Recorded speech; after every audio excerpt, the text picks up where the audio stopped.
আসসালামু আলাইকুম। চলে আসলাম নতুন আরো একটি ভিডিও নিয়ে। আশা করি সবাই ভালো আছেন। আমিও আলহামদুলিল্লাহ আল্লাহর অশেষ রহমতে আপনাদের দয়ায় ভালো আছি। অনেক দিন পর আমার বেডরুমটাতে চলে এসেছি। বেডরুমে ভিডিও তেমন একটা শেয়ার করা হয় না, টুকিটাকি হালকা পাতলা কাজগুলি শেয়ার করে থাকি। তো আমার জন্মদিনে এই সুন্দর চাদরটি, বিছানার যে বেড কাভারগুলি দেখছেন, এইটা আমার শিউলি ভাবি আমাকে গিফট করেছিল। তো এটা আর বিছানো হয় নাই। তো অনেকদিন হয়ে গেছে, বার্থডে চলে গেছে, বিছানো হয় নাই। তো ভাবলাম যে আজকে যেহেতু মানে বিছিয়েছি, আপনাদের সাথে একটু শেয়ার করি। ভাবি খুশি হবে, কারণ সে আমার ভিডিওগুলি দেখে।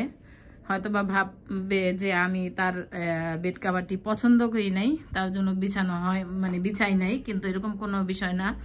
আসলে বেড কাভারের কালারটা হালকা কালার। তো আমার কেন জানি এই ধরনের চাদরগুলি, এত সুন্দর সুন্দর চাদরগুলি বিছাতে ইচ্ছা করে না। আমার এখনো এমন কিছু চাদর আছে যেগুলি আমি এখনো বিছাই নাই। মানে বিছাতে গেলে মায়া লাগে, মনে হয় যে বিছাবো, নষ্ট হয়ে যাবে, ঘুমাইলেই তো চাদরটা ভাঁজ নষ্ট হয়ে যাবে, কুচকায়া যাবে। আবার ধুইতে গেলে দেখা যাবে যে একটা সুন্দর একটা গ্লেজ দেয়, সেটাও নষ্ট হয়ে যায়। ওই চিন্তা করে আর কি বিছানো হয় নাই। যাই হোক, ভাবিকে অসংখ্য অসংখ্য ধন্যবাদ আমাকে এত সুন্দর একটা বিছানার চাদর দেওয়ার জন্য। আর সেটাও আবার হলো গিয়ে 4টা বালিশের কাভার আর 2টা কোল বালিশের কাভার। তো তার জন্য বেশি ভালো লেগেছে, কারণ আমার বিছানার মধ্যে 4টা বালিশ থাকে আর 2টা কোল বালিশ থাকে। তো ম্যাচিং ম্যাচিং, সবগুলি ম্যাচিং ম্যাচিং। আমার পর্দার সাথে কিন্তু চাদরের যে বর্ডার, সেই বর্ডারটার সাথে কিন্তু ম্যাচিং হয়ে গেছে। তো আসলে আমার বাসায়, আমার রুমে বা হ্যাঁ, পুরা বাসায় তেমন কিছুই নাই, হালকা পাতলা জিনিসপত্র। আর এই তো আমার বেডরুমেও তেমন কিছুই নাই। তো এখানে একটা টিভি আছে, আর নিচে এই গাছগুলি বারান্দায় থাকে। তো আমি গাছগুলি আজকে এখানে দিয়েছি, যেহেতু আমরা ভিডিও করার সময় একটু সুন্দর মানে করার চেষ্টা করি। তো যাই হোক, মাঝে মধ্যে আমি গাছগুলি এখানে দেই, আবার বারান্দায় দেই। আর এই চেয়ারটায় বসে আপনাদের ভাইয়া নামাজ পড়ে, আমিও পড়তাম, কিন্তু এখন আল্লাহর রহমতে পায়ে সমস্যা নাই, তাই আমি কিন্তু ফ্লোরে নামাজ পড়ি। এই যায় নামাজটা হলো আমার বাবা মা, মানে আমার বাবা মা নামাজ পড়তো, আর বাবা এটা উমরা হজ করতে গিয়ে নিয়ে আসছিল। তো এটা আমার কাছে আছে স্মৃতি হিসাবে। তো এ আর কি। তো ছোট্ট একটা বেডরুম, কেমন লেগেছে অবশ্যই কিন্তু কমেন্ট করে জানাবেন।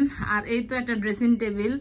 তো আমার বাসার রং টং কিন্তু খুবই খারাপ অবস্থা, প্রায় 10 বছর হয়ে গেছে রং করা হয়েছে, এখনো পর্যন্ত আমরা আর কিছু করি নাই, দেখতেই পাচ্ছেন। ইনশাল্লাহ এই বছর আমাদের ইচ্ছা আছে আমার পুরো বাসাটাই রং করব, অবশ্যই শেয়ার করব যদি রং করে থাকি। যাই হোক, আমার বেডরুমটা আপনাদের কাছে কেমন লেগেছে কমেন্ট করে জানাবেন। সবারই বেডরুমটা একটা শান্তির একটা জায়গা, সেটা যেমনই হোক না কেন। তো এ আর কি। তো আমার কাছে আমার এই বেডরুমটা আমার কাছেও আমার শান্তির একটা জায়গা। সবাই সারাদিন কাজ করার পরে আমরা যারা গৃহিণী, তারা কিন্তু বেডরুমে এসে শুইতে বা বসে থাকতে ভালো লাগে। একটা মানে বেডরুমে আমরা অনেকটা সময় পার করি আর কি। যাই হোক, আমার চেয়ে অনেকে সবার রুম আরো সুন্দর, কিন্তু আমার যেটা আছে, যেটা বর্তমানে আমার যে মানে বাসা, এটা কিন্তু আমার নিজের বাবার বাড়ি। তো আমি 4 তলায় থাকি, আর 6 তলা অর্ধেক ফ্ল্যাট পেয়েছি, সেটা ভাড়া দেওয়া আছে। যাই হোক, বাবা মা দিছে বলে হয়তোবা নিজের বাড়িতে থাকতে পারছি আর কি। তো এ আর কি, আসলে আর কিছু বলতে চাই না। তবে আবারও বলছি যে আমার এই চাদরটা আমার শিউলি ভাবি আমাকে দিয়েছে, তাকে অনেক অনেক ধন্যবাদ, দোয়া ও ভালোবাসা মন থেকে। আমার খুব পছন্দ হয়েছে। আপনাদের কাছে কেমন লেগেছে অবশ্যই কিন্তু কমেন্ট করে জানাবেন। আর এই তো ছিল আমার একটা ছোট্ট ভিডিও। আজকের মতো বিদায় নিচ্ছি। সবাই ভালো থাকবেন, সুস্থ থাকবেন, আমার জন্য দোয়া করবেন। আল্লাহ হাফেজ, আসসালামু আলাইকুম।